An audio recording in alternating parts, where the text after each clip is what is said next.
Introducing the HANAROSTENT for the esophagus. For the upper part of esophagus. Fully covered, a lasso for repositioning and an asymmetric head for the upper part of the esophagus. A symmetric head is specially designed to be placed near to the upper esophageal sphincter. 12 radiopeg markers provide maximum visibility under fluoroscopy.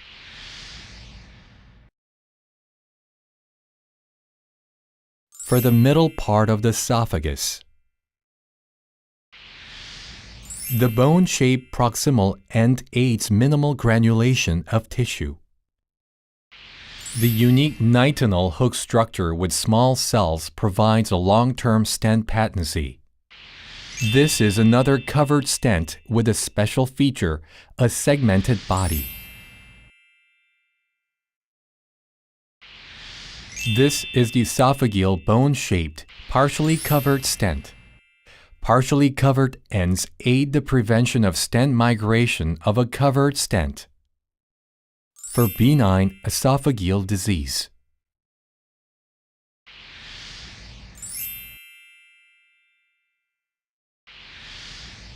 Outer silicone coating blocks the direct contact between mucosa and nitinol wire. It allows you to easily remove the stent.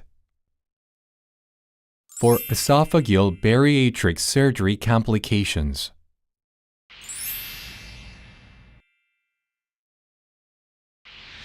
Place above the cardia junction.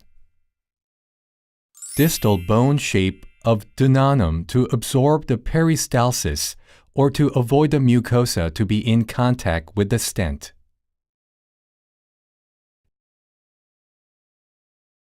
This is a delivery device for the HANAROSTENT esophagus. A red marker indicates the recapturing limit or point of no return. The locking system prevents accidental deployment during placement. Flexible olive tip. Here are necessary tools for a stent procedure. Cannulation catheter. 20 cc injector. Contrast medium.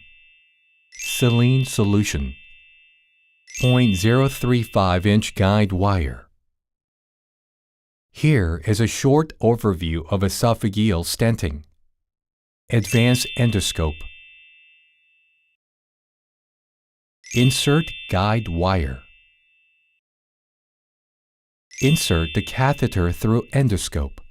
Slowly advance the guide wire and catheter.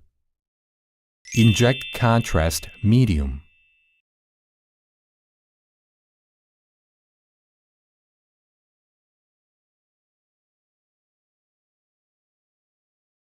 And check the lesion size through fluoroscope. Withdraw the catheter and the endoscope. Lipiodol subcutaneous injection is the first preferred option in order to get an accurate stent positioning with fluoroscopy guidance. Inject lipiodol on the lower part of the stenosis.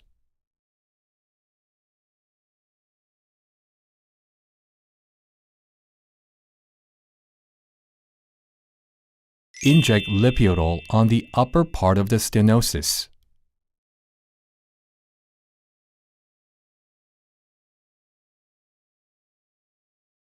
A metallic paper clip is another preferred option in order to get an accurate stent positioning with fluoroscopy guidance. Directly fixed with transparent tape on the patient's skin on each end of stenosis.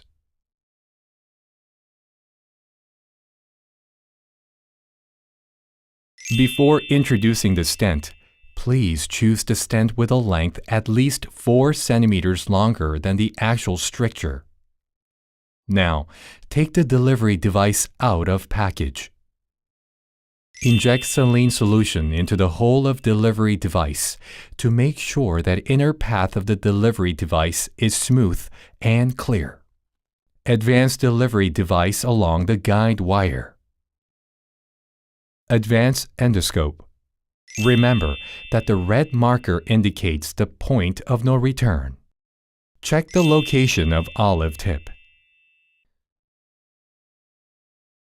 Loosen the safety lock by turning it counterclockwise after checking the location of the stent.